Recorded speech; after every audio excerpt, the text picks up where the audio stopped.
There's a control cycle that repeats every time a society tries to centralize power in the name of stability. It doesn't matter whether the ideology is monarchy, revolution, communism, or modern democracy. The language changes, the slogans change, the uniforms change, but the sequence doesn't. Over the last 3 centuries, this same 6-stage control cycle has played out in France, in Russia, and in China. Different eras, different systems, same outcome. And today, the United States is no longer at the beginning of that cycle. It has already passed the halfway point. America is now in stage 4. What makes this dangerous is not that control is increasing. That part always feels normal at first. What makes it dangerous is that every society entering stage 4 believes it is correcting excesses, restoring order, and protecting itself from chaos. That belief is exactly what allows the cycle to continue. By the time people realize what stage 4 actually represents, the remaining stages move very quickly. To understand where America is headed, you first need to understand how control actually grows. Control doesn't arrive all at once. It is built gradually, justified logically, and accepted voluntarily. Every system that ends in repression begins with promises of fairness, safety, and efficiency. Control is never sold as control. It's sold as protection. In 18th century France, the monarchy centralized authority to stabilize the state after decades of war and debt.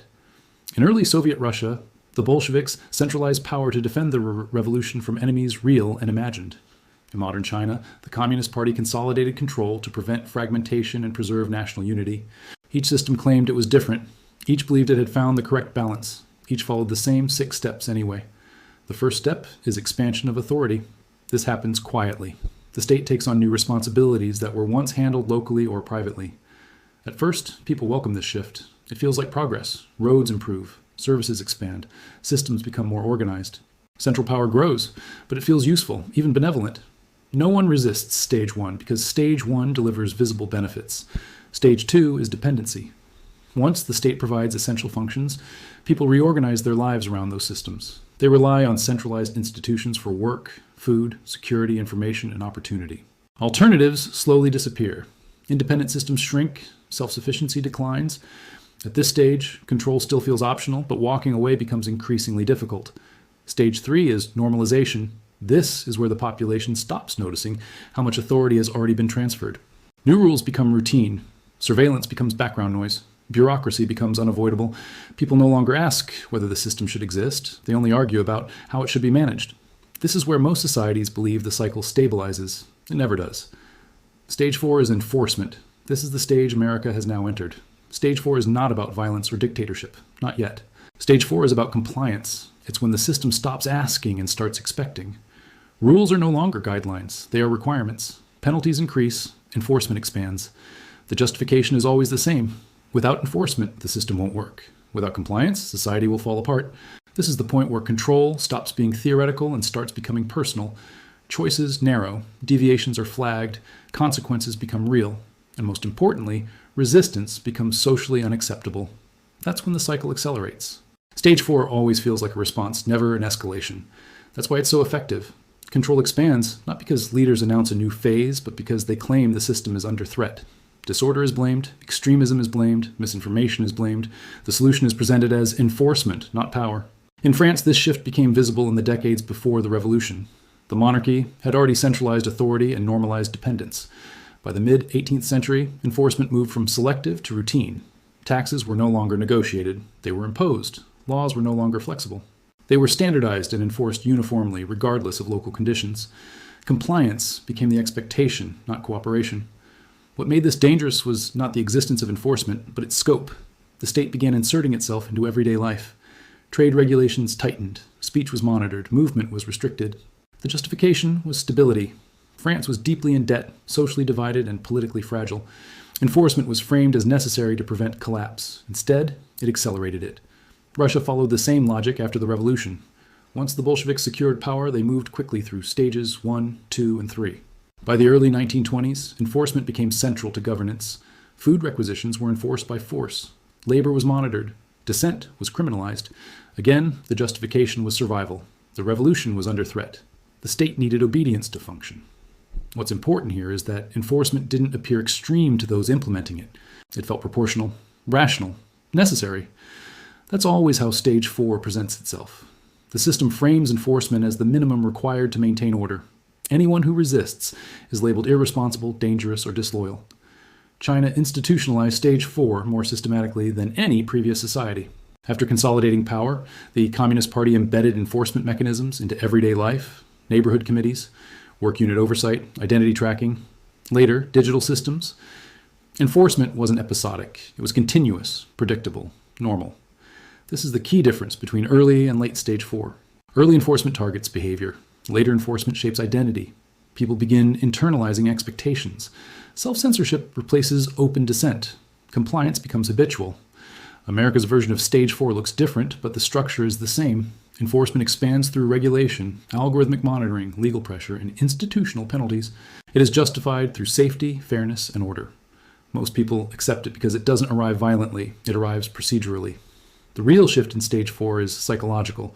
People stop asking whether rules are reasonable and start asking how to avoid penalties. Behavior adjusts not because it's believed in, but because consequences are real. That's when control becomes self-sustaining. Stage 4 is misunderstood because it doesn't feel like a loss of freedom. It feels like a tightening of standards. That distinction matters. When control arrives, dressed as professionalism, safety, or responsibility, most people don't experience it as oppression. They experience it as maturity. This is why societies rarely resist stage 4. By this point, the system has already been normalized. Dependency is established. Authority is familiar.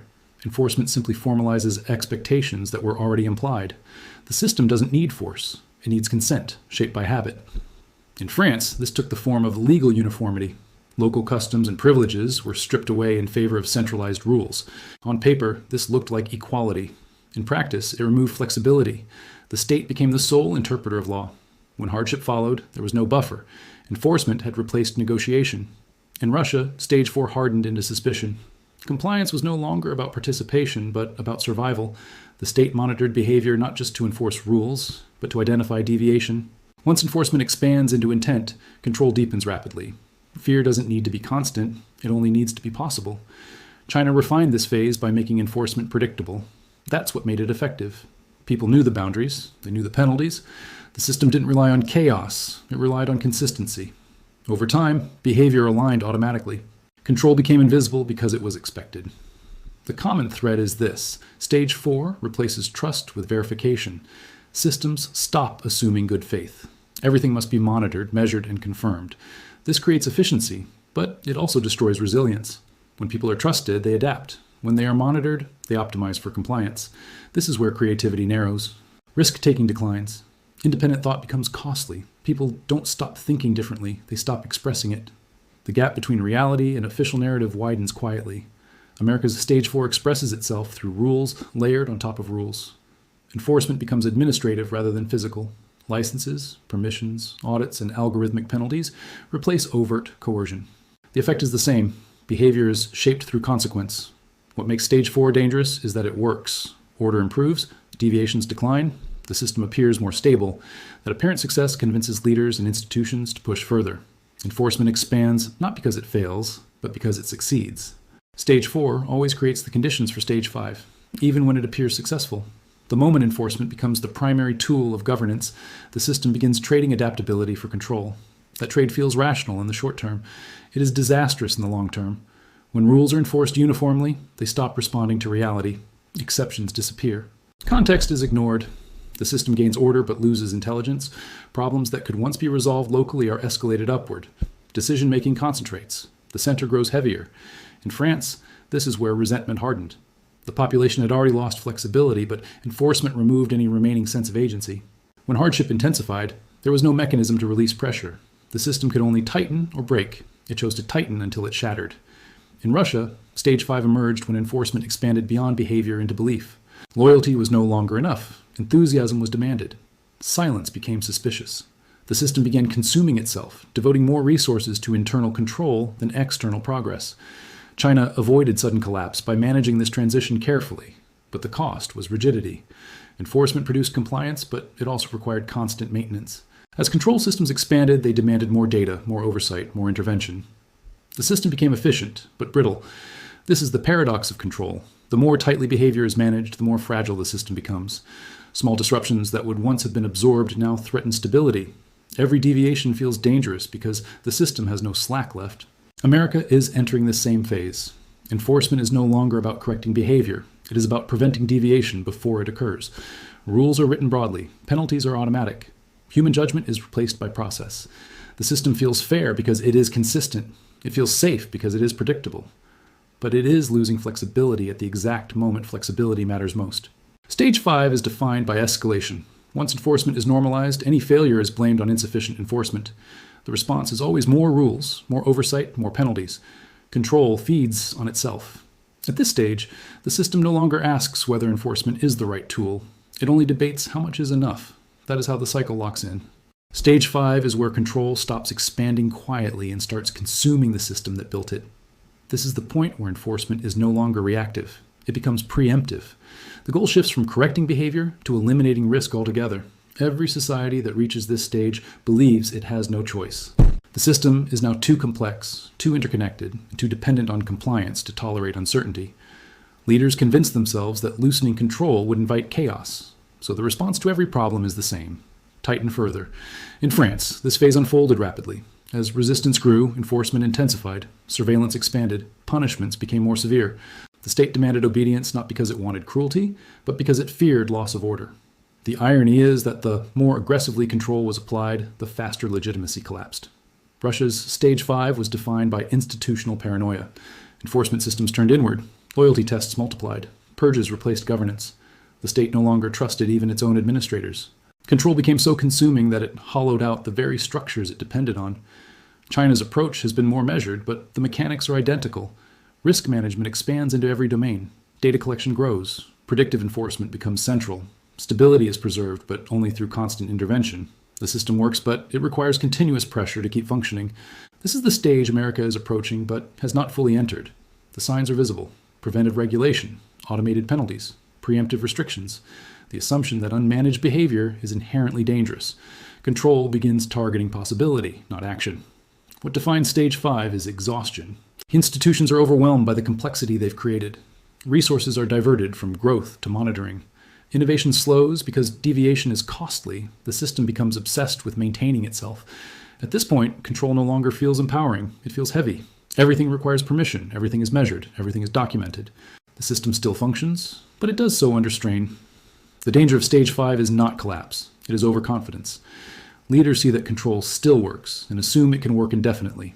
History shows the opposite. Once a society reaches this stage, the final phase arrives, not gradually, but suddenly. Stage 6 is the point where control breaks its own logic. The system no longer expands because it works, but because it cannot stop. Every safeguard creates new vulnerabilities. Every rule generates unintended consequences. Control becomes self-referential. At this stage, enforcement no longer produces stability. It produces fragility. The system depends on perfect compliance in an environment that has become too complex for perfection. Minor disruptions cascade, small failures propagate. There is no buffer left.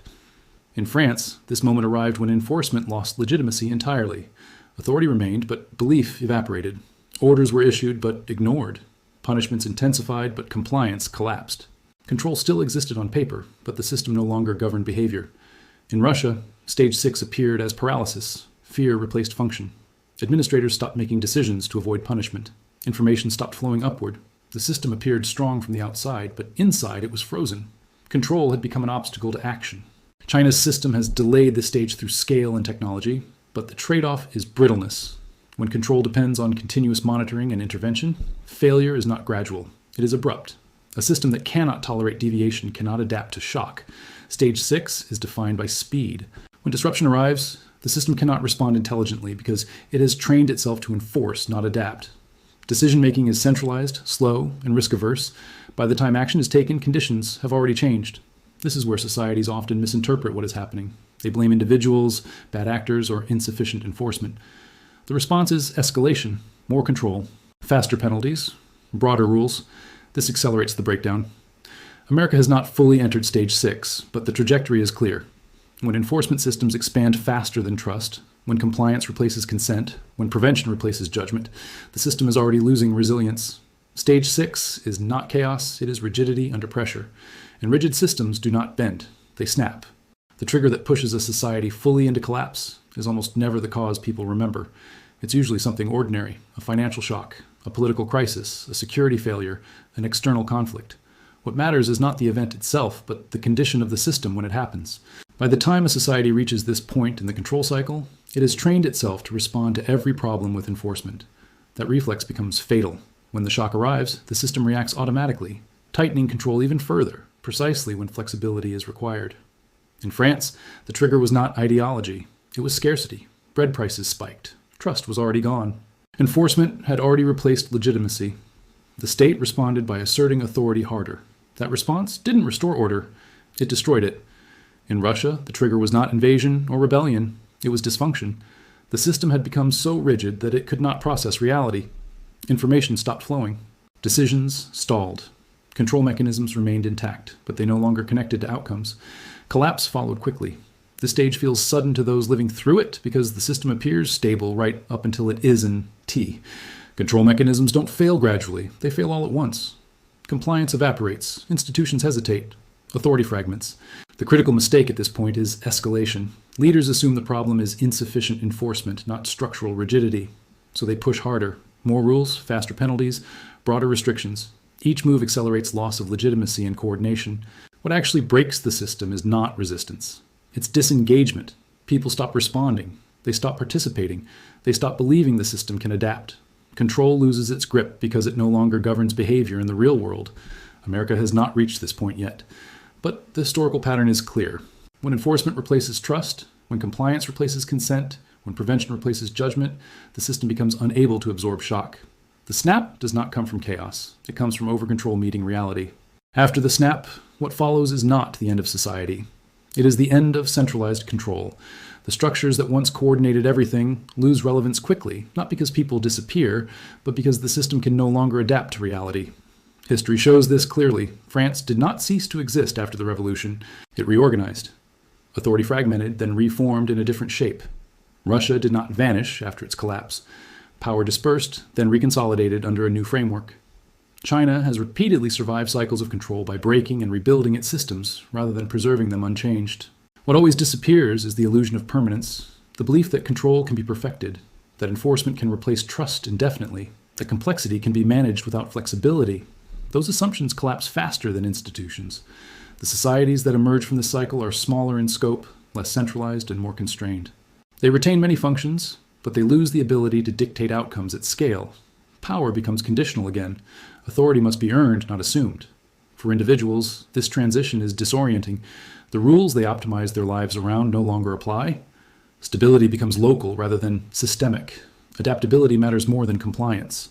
Those who recognize the shift early regain footing faster. The lesson of the six-stage control cycle is not ideological. It is structural. Control expands because it works. It persists because it feels necessary, and it collapses because it removes the flexibility required to survive disruption. America is currently in stage 4. Enforcement is expanding. Compliance is expected. The system still functions. That is exactly why the warning matters now, not later. History does not repeat itself in details. It repeats in structure. France, Russia, China, and others followed the same sequence, convinced they were different each time. They were not. Once a society enters the control cycle, the stages cannot be skipped. They can only be delayed. And the moment enforcement replaces trust, the outcome becomes a question of when, not if. That is the control cycle.